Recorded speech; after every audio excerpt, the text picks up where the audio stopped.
लेकिन जब हम बात करते हैं, अभी एक छांगुर बाबा पकड़े गए हैं जो जलालुद्दीन उर्फ पीर बाबा के नाम से। उन्होंने बेटियों को धर्मांतरण के लिए बड़ी मोटी रकम खर्च की जा रही थी, करीब 100 करोड़ की जो पैसा बताया गया है उसकी ट्रांजैक्शन हुई थी, और करीब 40 से ज़्यादा इस्लामिक देशों को दौरा कर चुके थे, खासकर पाकिस्तान के अलावा।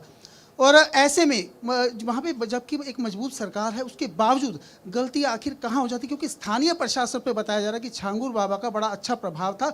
और खासकर मामला सिर्फ यहाँ का नहीं है, खुफिया एजेंसियाँ लगातार इनपुट्स देती हैं स्थानीय पुलिस को, और ऐसा ही ज्योति मल्होत्रा के मामले में भी हुआ था, जो हिसार का मामला था। कहीं ना कहीं आखिर गलती कहाँ हो जाती है, क्योंकि वहाँ पे बीजेपी की मजबूत सरकार है और हरियाणा में बीजेपी। देखिए क्या होता है कि यदि 70-75 वर्षों से कोई इन्फेक्शन अंदर अंदर बहुत ज़्यादा पहुँच गया हो तो आप एंटीबायोटिक्स खाते रहिए, उसके बाद कभी कभी डॉक्टर कहता है एक कोर्स के अलावा दूसरा कोर्स भी करना पड़ेगा।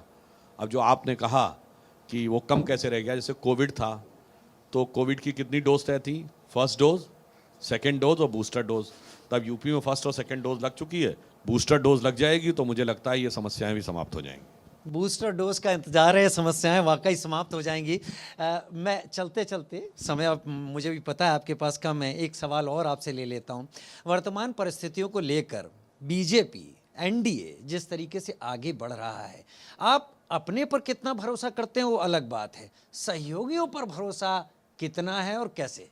ये आपने बड़ा वाजिब सवाल पूछा। इसका कनेक्शन जानते क्या है? ये जो आंदोलन कर रहे हैं कांग्रेस वाले बिहार में कि वोट ये हो गए वो हो गए। अच्छा ये बताइए, महाराष्ट्र का चुनाव हुआ, आप कहेंगे सहयोगियों से क्या कनेक्शन, मैं बता रहा हूं। 1 लाख से अधिक पोलिंग बूथ थे, किसी एजेंट ने शिकायत ही नहीं की कि हमारे पोलिंग बूथ के ऊपर एक्सेसिव पोलिंग हुई है, और फॉर्म 17C हमने साइन कर दिया।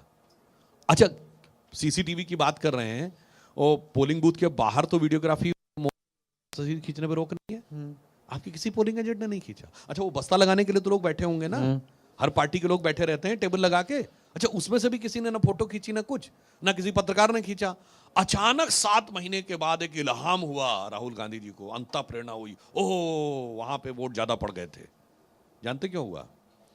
जब हमारी सरकार बनी तो उनको लगा था कि भाई मोदी जी ने कभी गठबंधन सरकार तो चलाई नहीं है, तो अव्वल तो सरकार ढंग से बनेगी नहीं, अगर बन गई तो 6 महीने से लेके साल भर से ऊपर पार नहीं करेगी।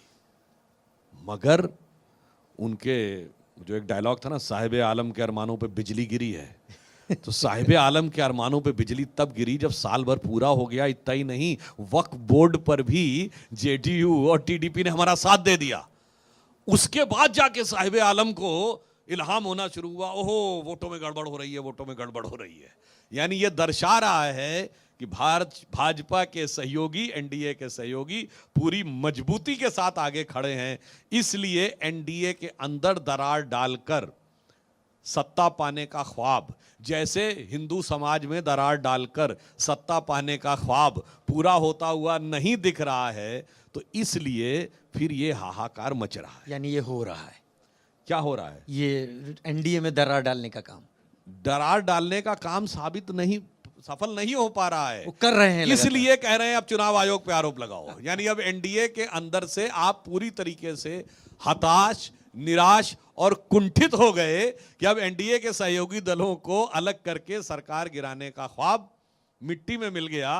तो अब चुनाव आयोग के ऊपर आरोप लगाने का करो। और इससे मैं एक लाइन में कहूं, अभी हम लोगों ने आपातकाल की 50वीं बरसी मनाई, मानसिकता नहीं बदली 50 साल में। इंदिरा जी के जमाने में भी कांग्रेस की मानसिकता ये थी, उनका चुनाव अवैध घोषित कर दिया गया था। मेरी चुनावी हार जीत यह तय करेगी कि संवैधानिक संस्था सही है या नहीं। आज कांग्रेस और इंडी गठबंधन क्या कह रहे हैं?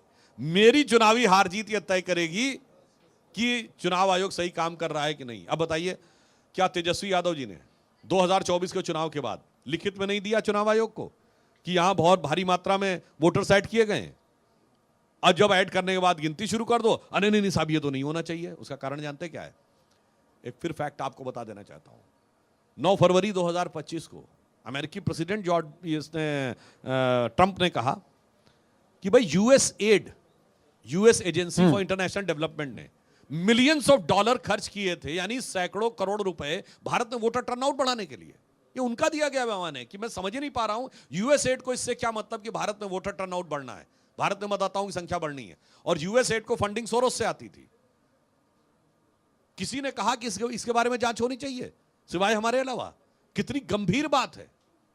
और रशियन गवर्नमेंट ने कहा था, रशियन गवर्नमेंट ने, किसी अखबार में निकला हुआ नहीं है, कि भारत के अंदर चुनावों में हस्तक्षेप हो रहा था। अब आप समझिए, पैसा वोटर बढ़ाने के लिए विदेश से आ रहा था और वोटर बांग्लादेश से आ रहे थे। अब इस खेल का पोल खुलने जा रहा है, इसलिए उनके पेट में दर्द ज्यादा हो रहा है। इसीलिए बिहार में वोटर को रिकंसाइल करने पर इतना बवाल है। इसीलिए, क्योंकि